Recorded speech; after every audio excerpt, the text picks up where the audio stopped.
સ્વાધ્યાય 6 દાખલા નંબર 23 વક્ર x² = 4y ના કોઈ બિંદુ આગળનો અભિલંબ 1 2 માંથી પસાર થાય તેનું સમીકરણ મેળવો। જો અભિલંબ છે 1 2 માંથી પસાર થાય છે તેનું સમીકરણ મેળવો। ધારો કે સપોઝ આકૃતિ છે કદાચ આવી હોઈ શકે। જો આપણે જોઈએ કે આ સ્પર્શક છે આ વક્ર, આપણે જોઈએ કે આ સ્પર્શ બિંદુ x1 y1 છે। હવે અભિલંબ બરોબર છે, અભિલંબ આ અભિલંબ, હવે ઈ અભિલંબ છે તમને એમ કીધું છે કે 1 2 માંથી પસાર થાય છે, 1 2 માંથી પસાર થાય છે। તો તમને એમ કહે છે કે આ અભિલંબનું સમીકરણ મેળવો, અભિલંબનું સમીકરણ મેળવો। અને આ વક્ર તમને દીધેલો છે, વક્ર તમને આપ્યો છે અહીંયા x² = 4y। આપણે એમ કહીએ કે ધારો કે x1 y1 બિંદુએ, ધારો કે x1 y1 બિંદુએ આપણે જોઈએ કે અભિલંબ બરોબર છે 1 2 માંથી પસાર થાય છે।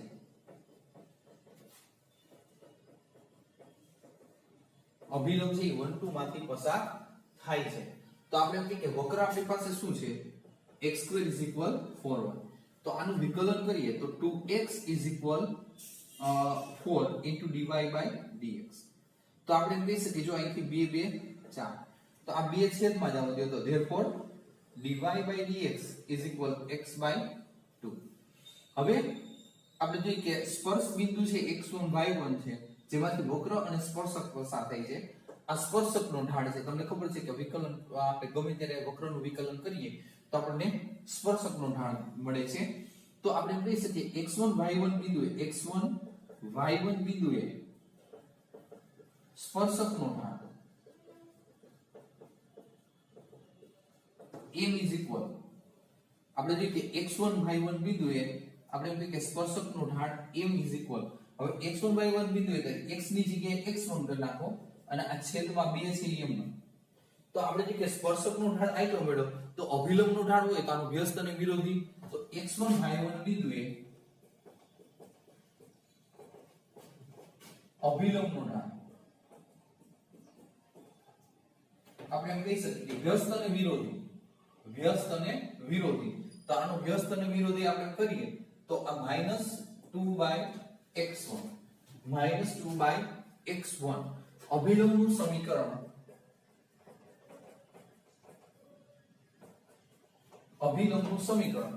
y1 y2 m। આપણે જોઈએ કે x - x1 y - y1 m x - x1। તો આપણે એમ કહી શકીએ કે અહીંયા આપણે કિંમત મૂકીએ y - y1 m ની કિંમત છે -2/x1 x - x1। હવે અભિલંબ છે તમને કીધું કે 1 2 માંથી પસાર થાય છે, અભિલંબ 1 2 માંથી પસાર થાય છે। તો આ પ્રકારનું સમીકરણ હોય ત્યારે આપણે જોઈએ કે x અને y ની કિંમત આપણે જોઈએ કે 1 અને 2 લેવાની થાય છે, નહીં કે x1 y1 ની કિંમત। તો x અને y ની જગ્યાએ આપણે y ની જગ્યાએ 2, x ની જગ્યાએ 1 લેવાના થાય છે।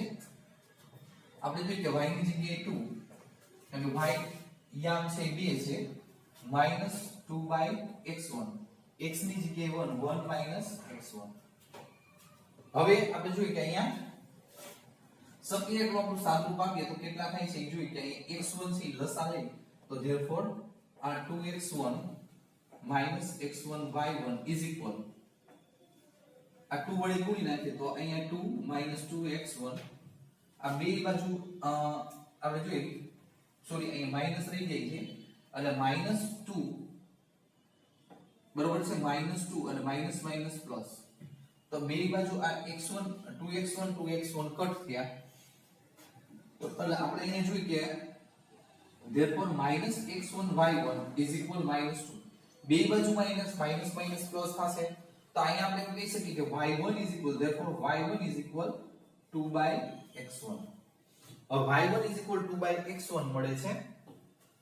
હવે અહીંયા આપણે કહીએ કે જે વક્ર છે એ x1 y1 માંથી પસાર થાય. જો વક્ર છે ઈ પણ x1 y1 માંથી પસાર થાય છે, તો આપણે એમ કહી શકીએ કે વક્ર અહીં વક્ર x1 y1 માંથી આપણે જોઈએ કે પસાર થાય છે. તો વક્ર x1 y1 માંથી પસાર થાય છે તો x ની જગ્યાએ x1 અને y ની જગ્યાએ y1 લખી શકો. therefore x1 square is equal 4y1. બરોબર છે. તો y1 ની કિંમત અહીં મૂકી દો.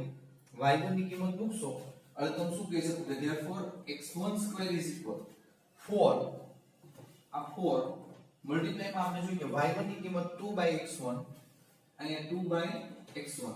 x1 એને ગુણાશે therefore x1 cube is equal 8.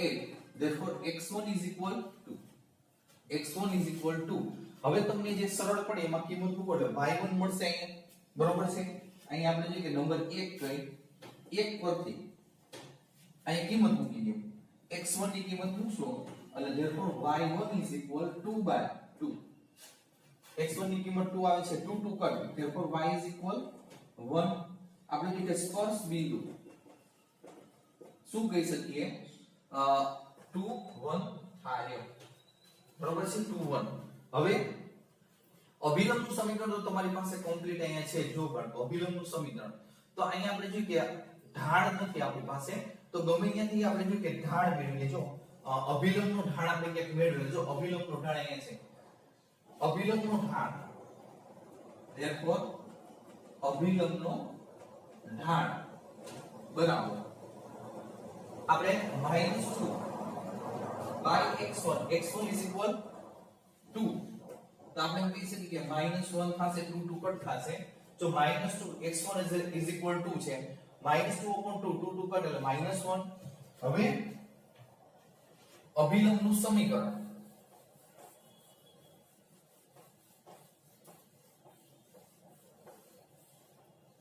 અભિલંબનું સમીકરણ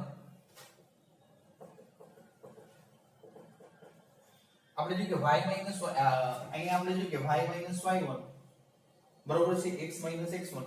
આપણે જોઈએ કે જે સમીકરણ છે સોરી અહીંયા આપણે કિંમત મૂકી દઈએ. અભિલંબનું સમીકરણ અહીંયા તો નહીં પણ અહીંયા કિંમત મૂકીએ y y1 આખું સમીકરણ લખી m x x1. તો અહીંયા આપણે કહી શકીએ કે therefore y y1 is equal 1 m ઢાળ અભિલંબનો ઢાળ -1 x x1 x1 is equal to બરોબર સાદું રૂપ લઈએ therefore y -1 is equal -x plus 2 બધું આ સાઈડ લ્યો therefore x plus y -3 is equal 0 જે અભિલંબનું સમીકરણ થશે. દાખલો થોડો મોટો છે સમજવામાં પર અઘરો પડે. 1 થી 2 વખત આપણે રીડ કરવાનો પછી ગણવાનું. હવે એના પછી છે આના જેવો દાખલો છે થોડો ફેર છે. છઠ્ઠા ચેપ્ટરનો આ છેલ્લો દાખલો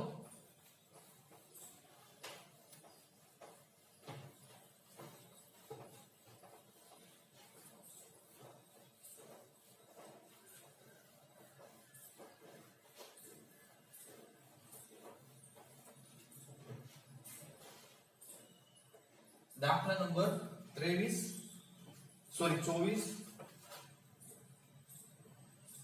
હવે અહીંયા તમને કીધું છે કે વક્ર 4y² x³ ના જે બિંદુ A અભિલંબ અક્ષો સાથે સમાન અંતઃખંડો કાપે છે. જો અભિલંબ અક્ષો સાથે સમાન અંતઃખંડો કાપે તો એક ખાસ યાદ રાખજો કે થિયરી અનુસાર આપણે જો કે અભિલંબનો ઢાળ છે ને -1 થાય. યાદ રાખજો અભિલંબનો ઢાળ -1 થાય.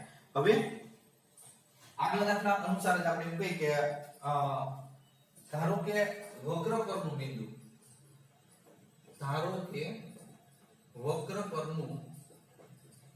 આ બિંદુ આ સ્પર્શ બિંદુ ટૂંકમાં x1 y1 ધારો કે વક્ર પરનું બિંદુ છે x1 y1. તો આપણે જોઈએ કે અહીંયા x1 y1 પાછું વક્ર આપણને દીધો છે. વક્ર એવો છે કે 9y² is equal x². તો આપણે જો કે સ્પર્શકનો ઢાળ મેળવવો હોય તો અહીંયા કેટલા થશે 18 into y into dy by dx. કારણ કે આપણે જોઈએ કે 2 આગળ આવી ગયા y વધશે * dy / dx = 2x છેદમાં લઈ લો પેલા તો અહીંયા જોઈએ કે 9 થશે આ 2 કટ થઈ જશે 9y છેદમાં લઈ લો તો dy / dx = x/9y તો આપણે જોઈએ કે x1 y1 બિંદુએ ઢાળ x1 y1 બિંદુએ ઢાળ તો કે dy / dx x1 y1 તો આપણે કહી શકીએ કે x1/9y1 આ રીતનો ઢાળ મળશે હવે બાળકો અહીંયા અભિલંબ અક્ષો સાથે સમાન અંતઃખંડો કાપે છે અભિલંબ અક્ષો સાથે સમાન અંતઃખંડ કાપે છે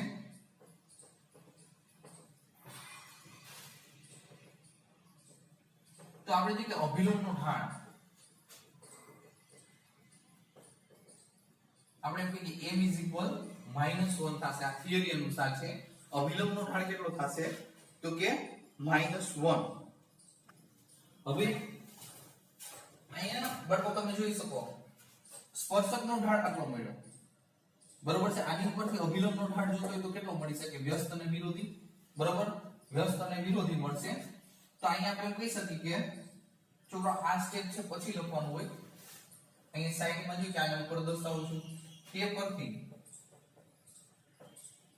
અભિલંબનો ઢાળ આપણે કહી શકીએ કે અભિલંબનો ઢાળ છે વ્યસ્ત અને વિરોધી થશે 9/1/x1 હવે આ અભિલંબનો ઢાળ તમને મળેલો છે એની સાથે હું સરખાવી ગયો એટલે આપણે જોઈએ કે કહી શકીએ કે -9/1/x1 -1 માઈનસ પ્લસ તો x1 9/1 x1 9/1 હવે રકમમાં તમને જે રીતે દર્શાવ્યું છે એ રીતે કે વક્ર છે વક્ર તમે જોઈ શકો વક્ર આપણે એમ કહીએ કે આ 9y² x³ વક્ર છે આપણે દાખલા અનુસાર વક્ર છે એ પણ x1 y1 બિંદુમાંથી પસાર થાય તમને કીધું વક્ર પરનું બિંદુ x1 y1 તો આગલા દાખલામાં જીવ છે એ જ રીતે વક્ર x1 y1 બિંદુમાંથી પસાર થાય છે તો આપણે કહી શકીએ કે અહીંયા 9y1² therefore 9y1² x1² હવે x1 ની જગ્યાએ બરોબર છે અહીંયા 9y1 મૂકી દઈએ x1 ની જગ્યાએ અહીં 9y1² તો x1 ની જગ્યાએ આપણે મૂકશો તો વર્ગ છે તો 81y1²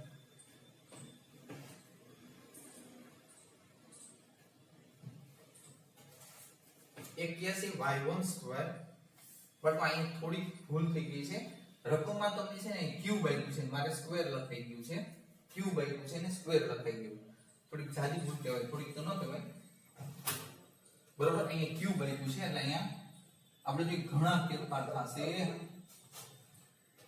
ફરીથી દાખલો આપણે જોઈએ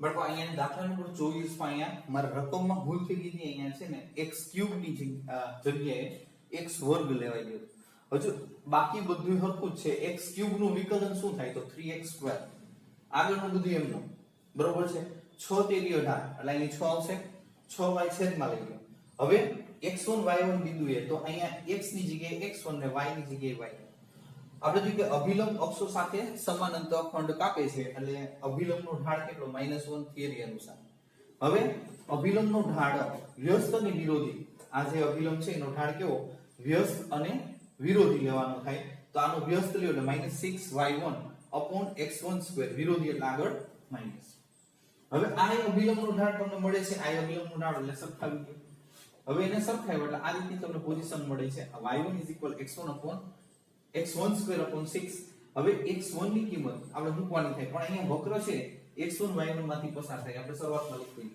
વક્ર x1 y1 માંથી પસાર થાય છે તો આપણે જો કે વક્ર આપણો કયો છે તો કે 9y² x³ છે તો x અહીંયા y1 ને x1 થઈ જશે બરોબર છે હવે અહીંયા y1 ની કિંમત આપણે મૂકી દીધી y1 બરોબર છે y1 ની કિંમત તો વર્ગ કરશો તો y1 રેઝ ટુ 4 એટલે x1 રેઝ ટુ 4 અને અહીંયા 36 રેડી 9 4 36 હવે આપણે જોઈએ કે આ ગુણાકાર કરીને સામેની બાજુ ગયા હવે અહીંયા 4 ઘાત અહીંયા 3 ઘાત ઉડી જશે એટલે 1 ઘાત વધશે બરાબર 4 હવે આને મેં નંબર 1 કીધું 1 પરથી બરાબર આપણે જોઈએ કે y આપણે કિંમત મૂકીએ આની અંદર આપણે જોઈએ કે x1 ની કિંમત અહીં મૂકશું બરાબર તો આપણે જોઈએ કે 4 ની 3 ઘાત એટલે 64 થઈ જશે 4 ની 3 ઘાત એટલે 64 છેદમાં લેવું 9 બરોબર છે વર્ગ દૂર કરશો એટલે પ્લસ ઓર માઈનસ 8 ના છેદમાં 3 તો આપણે જે બિંદુ જોઈ છે બિંદુ x1 y1 4 અને પ્લસ ઓર માઈનસ 8 થશે બરોબર છે હવે જોઈએ કે દાખલો 2 માં જોઈ લેજો અહીં મારી કીધે આપણે જોઈએ કે